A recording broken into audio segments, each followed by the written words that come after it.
మనకు తెలియని మన ప్రపంచ వింతలు, అబ్బురపరిచే విశేషాలు, అంతు తెలియని రహస్యాలు, మహామహులకే అర్థం కాని ఎన్నో ప్రశ్నలకు మేం చెప్పబోయే సమాధానాలు.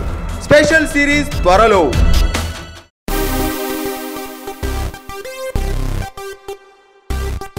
జబర్దస్త్ ఈ పేరు తెలియని తెలుగు వాళ్ళు ఉండరు. ఎందుకంటే అంతలా తెలుగు వాళ్ళని నవ్విస్తుంది జబర్దస్త్. సౌత్ లో టాప్ పొజిషన్ లో ఉండి టీవీ షోస్ లో కింగ్ లా వెలిగిపోతుంది. జబర్దస్త్ స్టార్ట్ అయ్యి ఇప్పటికీ 5 సంవత్సరాలు అయినప్పటికీ కూడా స్టార్టింగ్ లో ఎంత క్రేజ్ ఉందో ఇప్పుడు కూడా అదే క్రేజ్ ఉంది. జబర్దస్త్ స్టార్ట్ అయినప్పుడు ధనరాజ్, వేణు, చమక్ చంద్ర, చంటి, రాఘవ, రఘు టీమ్ లీడర్స్ గా చేశారు. జబర్దస్త్ కి ఇంత క్రేజ్ వచ్చిందంటే దాదాపు ఈ టీమ్ లీడర్సే కారణం. అంతలా వాళ్ళు కష్టపడి స్కిట్స్ చేసి జబర్దస్త్కి క్రేజ్ తెచ్చారు. అయితే సినిమాల్లో బిజీగా ఉండడం వల్ల వాళ్ళు జబర్దస్త్ని వదిలి వెళ్ళిపోయారు.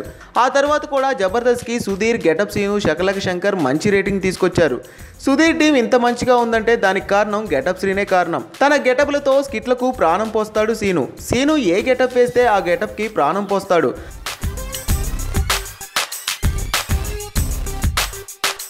అయితే గెటప్ శ్రీను గురించి మీకు తెలియని కొన్ని విషయాలు. గెటప్ శ్రీను మొదట్లో మిమిక్రీ ఆర్టిస్ట్గా చాలా షోస్ చేశాడు. గెటప్ శ్రీను జబర్దస్త్కి రాకముందు చాలా టీవీ షోస్ చేశాడు, కానీ ఫేమస్ అవ్వలేదు. గెటప్ శ్రీను జెమినీలో వచ్చిన అప్పడం అనే షోస్తో కొంచెం ఫేమస్ అయ్యాడు. ఆ షో ద్వారా పబ్లిక్ని ప్రాంక్ చేసి జెమినీలో చాలా ఫేమస్ అయ్యాడు. ఆ షో చూసిన వేణు తన టీంలో సీనుకు ప్లేస్ ఇచ్చాడు. ఆ తర్వాత సీను వెనక్కి తిరిగి చూసుకోలేదు. జబర్దస్త్లో గెటప్లు వేసి బాగా ఫేమస్ అయ్యాడు. ఆ తర్వాత సీను వెనక్కి తిరిగి చూసుకోలేదు.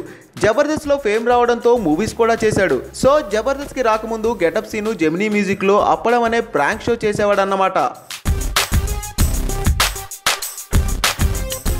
పక్కనే ఒక గంట సింబల్ కనిపిస్తుంది కదా, దాన్ని నొక్కారనుకోండి, మేం చేసే వీడియో అప్డేట్స్, నోటిఫికేషన్స్ అన్నిటితో మీ డివైస్లో వాలిపోతాం.